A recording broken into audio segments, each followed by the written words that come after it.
সুপ্রিয় দর্শক, দেশে এবং দেশের বাইরে বসে যে যেখানে বসে আমাদের এই প্রতিবেদনটি দেখতেছেন, সবাইকে জানাই এমবিটেন কৃষি কথা চ্যানেলের পক্ষ থেকে আন্তরিক শুভেচ্ছা।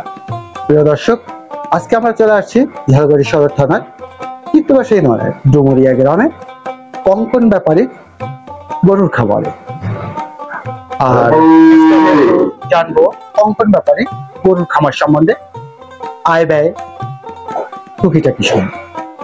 তো কঙ্কন দা, আমাদের এমবিটেন কৃষি কথা চ্যানেল পক্ষ থেকে অনেক অনেক শুভেচ্ছা। কেমন আছেন? ধন্যবাদ। হ্যাঁ, ভালো আছি। ভালো আছেন? হ্যাঁ, আমিও ভালো আছি। দাদা, আমরা আজকে একটু আপনার খামারে চলে আসছি, জানবো যে আপনি এই বয়সে গরুর খামার তৈরি করেছেন। তো গরুর খামারে উদ্বুদ্ধ হলেন কি করে, আমরা এইটা একটু জানতে চাই। আপনার খামার করা হলো মূলত শখের বসে। শখের বয়সে? হ্যাঁ, শখের বসে। বেকার ছিলাম, কাজও নাই, শখও ছিল। আস্তে আস্তে একটা দুইটা করতে করতে এই পর্যন্ত আসা। এই পর্যন্ত আপনার বর্তমানে খামারে কত গরু রয়েছে? বর্তমান খামারে ছোট বড় প্রায় 30টির মতো গরু আছে। ছোট বড় মিলিয়ে 30টার মতো। হ্যাঁ। তো আপনি কোন জাতের গরু পালন করছেন? Maximum Friesian. ফ্রিজিয়ান? হ্যাঁ, হলস্টাইন ফ্রিজিয়ান। Holstein Friesian. হ্যাঁ, আর মোটামুটি শঙ্করও আছে দুই একটা, ওইগুলাই ফ্রিজিয়ান শঙ্কর, এই ক্রস এগুলো। তো দাদা, এই যে গরুর বাচ্চাগুলা, এগুলা কি সব আপনার খামারে তৈরি হয়েছে না নিজে বাহির থেকে কোনো কিছু? না, আমি প্রথমে এগুলো বাহির থেকে কিছু ক্রয় করেছি। কয়টা ক্রয় করেছিলেন? বাহির থেকে আমি 10-12টা ক্রয় করেছি। 10-12 পিস ক্রয় করেছিলেন। এরপরে ওগুলো বাচ্চা দিচ্ছে, কিছু আবার নিজের খামারেই তৈরি হয়েছে। আস্তে আস্তে কিছু আবার ওই যেগুলা মান ভালো না সেগুলো আবার সেল দিচ্ছে। তো আপনি গাভী গরু যেগুলো বাচ্চা দেয় আমাদের, দুধের গরু, এটা কয়টা রয়েছে? দুধের গরু রয়েছে মোট 14টা। দুধের গরু আছে মোট 14টা। আর যেটা ষাঁড় গরু, এরকম ষাঁড় গরু আপাতত আছে দুটো। হ্যাঁ, কোরবানির জন্য। আর কিছু আছে এই যে বাছুর, ষাঁড় বাছুর। হ্যাঁ, যে এই যে এইগুলা। হ্যাঁ, বাছুর আছে 10-12। আর বড় যে ষাঁড় গরু, এই যে এই দুইটাই এখন আপনার মানে এই কোরবানিতে সেল করার মতো উপযোগী হয়েছে। এই দুইটা। এই যে ষাঁড় গরু দুটো, এই ষাঁড় গরু দুটো কি আপনার মানে খামারে তৈরি হয়েছে না? এটা আমার খামারের বাছুর। এটা এই কালোটা খামারে? হ্যাঁ, আর ওইটা হলো আমার ক্রয় করা। তো ওই ষাঁড়টা কোথা থেকে ক্রয় করা? এটা আমি এই আমার পাড়ার পার্শ্ববর্তী? হ্যাঁ, পার্শ্ববর্তী জায়গা দিয়ে আমি সংগ্রহ করছি। তো কত টাকা নিয়েছিল? ওরা 80,000 টাকা নিয়েছিল। 80,000 টাকা নিয়েছিল। কতদিন আগে? 1 বছর। 1 বছর হয়েছে। 1 বছর আগে খরিদ করেছিল। তো এখন ধরেন এবছর তাহলে কেমন প্রাইস দিচ্ছে? 2 লাখ টাকা তো দাম হইতেই পারে। 2 লক্ষ টাকার মতো দাম হতে পারে। তো আমরা একটু জানবো গরুর বিস্তারিত সম্বন্ধে। আচ্ছা, আপনি গরুর কি ধরনের খাবার ব্যবহার করেন? আমি মূলত খাবার বাজার থেকে কিনে, খাবারটা আমি মিক্স করি নিজেই। বাজার থেকে আমি বিভিন্ন উপাদানগুলো কিনি, এবার এগুলো আমি নিজে মিক্স করি। মিক্স করে তার ভিতরে কি কি থাকে? হলো ভুট্টার গুলা থাকে, তারপরে গমের ভুসি, ভুট্টার গুঁড়া, মসুরি ভুসি, খেসারি ভুসি, এগুলা, তারপরে কুড়া, খৈল আছে, এগুলো মিক্স করিয়ে তারপরে গরুগুলোর আমি। এগুলা কি হাতে মিক্স করে না কোনো মেশিনে? না, হাতে। হাতে মিক্সড করে খাবার দেন। কতটুকু করে প্রতিদিন একটা গরুর কতটুকু খাবার? আমার এগুলা বড়গুলাকে কতটুকু দেন? এটা হলো তার ওয়েট অনুসারে, তার বডি ওয়েট প্লাস দুধ দেওয়ার ধারণ ক্ষমতা অনুসারে গাভীগুলারে সার্ভিস করায়, আর এগুলারে বডি ওয়েট অনুসারে বলদ গুলারে, বাছুর গুলারে দেওয়া হয়। এই যে বলদ যেগুলা রয়েছে, এগুলার কতটুকু খাবার? এগুলা হলো 5 কেজি বলদ গুলার।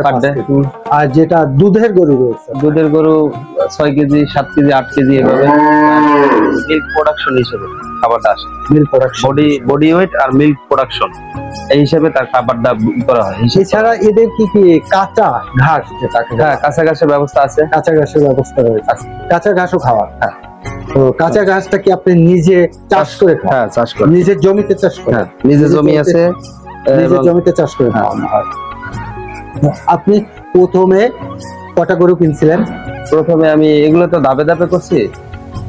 প্রথমে আমি 2টা দিয়ে শুরু করছি, এরপরে আমি 5টা বকনা বাছুর কিনছি, পরবর্তীতে এইভাবে করতে করতে প্রথমে 2টা দিয়ে শুরু করছি। হ্যাঁ। ও 2টা কি ছিল? গাভী? গাভী। দুধের গরু? হ্যাঁ, দুধের গরু। একটা ছিল দেশি, পরে ওইটা সেল করে দিছি। ওই পাশে যে গরুটা আছে ওইটা ছিল প্রথম। একদম প্রথম গরু আপনার খামারে? হ্যাঁ, একদম কর্নারে যে কালো গরুটা, ওইটা ওই কর্নার কালো গরুটা একদম আপনার খামারের প্রথম গরু? প্রথম। এরপর থেকে শুরু হয়েছে? হ্যাঁ, এরপরে পরে ধাপে ধাপে এই যে বকনাগুলো কিনছি। ধাপে ধাপে এগুলো কেনা হয়েছে। হ্যাঁ। তো আপনি এই যে সাদা গরুটা, এটা কোন জাতের? এই যে সাদা কালো, এটা তো ফ্রিজিয়ান। ফ্রিজিয়ান। তো এটা কি আপনার বাইরে থেকে খরিদ করা? হ্যাঁ, এটা বাইরে দিয়ে কিনছি। বাইরে থেকে খরিদ হ্যাঁ। করা। বকনা বাছুর কিনছিলাম। দাদা আপনার গরুর কি ধরনের মানে ট্রিটমেন্ট প্রয়োজন হয়? রোগ ব্যাধি রোগ ব্যাধি আপনার যখন অসুস্থ হয় তখন এই জায়গায় তো আমি তোমার ওইভাবে লাম্পি স্কিন ছাড়া ওইভাবে তেমন একটা কিছু প্রবলেম ফেস করি নাই। তা প্রথম দিকটা বানে একটু সমস্যা ছিল, ওই যে ম্যাস্টাইটিস। হ্যাঁ। ওই সমস্যাটা যখন মোটামুটি বুঝছি এখন আর হয় না। এখন আর হয় না? না, প্রথম দিক দিয়ে সমস্যাটা ছিল। প্রথম দিক দিয়ে সমস্যা ছিল। এর জন্য কি কোনো পশু ডাক্তার পরামর্শ নিয়েছে? হ্যাঁ, পশু ডাক্তারের পরামর্শ নিয়েছিলাম। আর আপনার খামারের কি নিজস্ব কোনো পশু ডাক্তার আছে? আছে। হ্যাঁ। উনি প্রতি সপ্তাহে না মাসে আসে? না, ওনারে যখন প্রয়োজন হয় তখন বলেই চলে আসে। মানে ওনাকে কল করলে উনি চলে আসে আপনার সমস্যাগুলো দেখতে। আর আমি টুকটাক কিছু বুঝি নিজে থেকে, কিছু অভিজ্ঞতা সম্পূর্ণ। হ্যাঁ। তো কতদিন আগে এটা শুরু করেছিলেন? এটা আজ থেকে 5 বছর আগে। 5 বছর আগে? 5 5.5। 5 থেকে 5.5।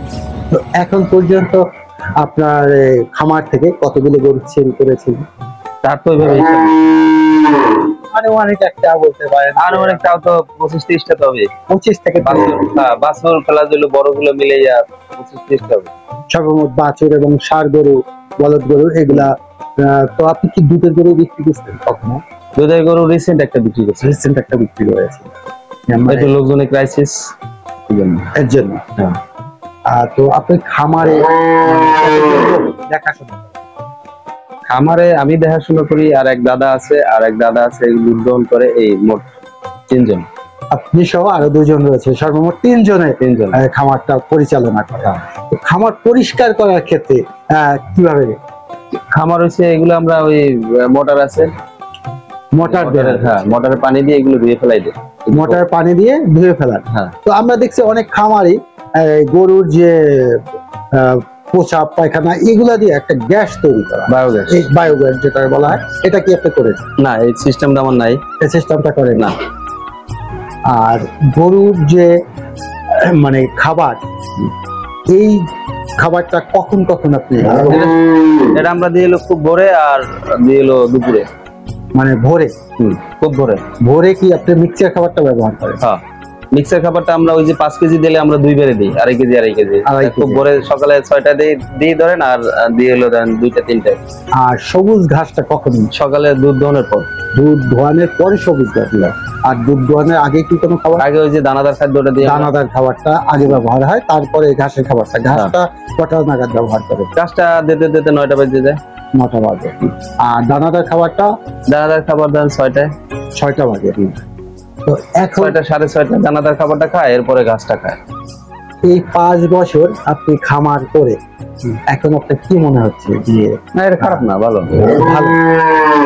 আসলে কি লাভ বা একটা প্রফিট এটা কি দেখা গেছে কিনা? লাভ বলতে কি, লাভটা তো আসলে ওইভাবে না। লাভ হইলো বছরে যে বাছুরগুলো পাওয়া যায়, বাছুরগুলোই লাভ। বাছুরগুলাই লাভ হয়, এছাড়া লাভ নেই। এছাড়া লাভ হয় না, শুধু বাছুরগুলোই লাভ। বাছুর যত ভালো থাকবে, সুস্থ থাকবে, তত খামারের জন্য ভালো। খামারের জন্য ভালো। এই ডেইরি খামারে বিশেষ করে বাছুরগুলোই লাভ। তো আমাদের চ্যানেলের মাধ্যমে আপনি কি যুব সমাজকে এই ধরনের খামার তৈরি করার মেসেজ দিবেন? অবশ্যই।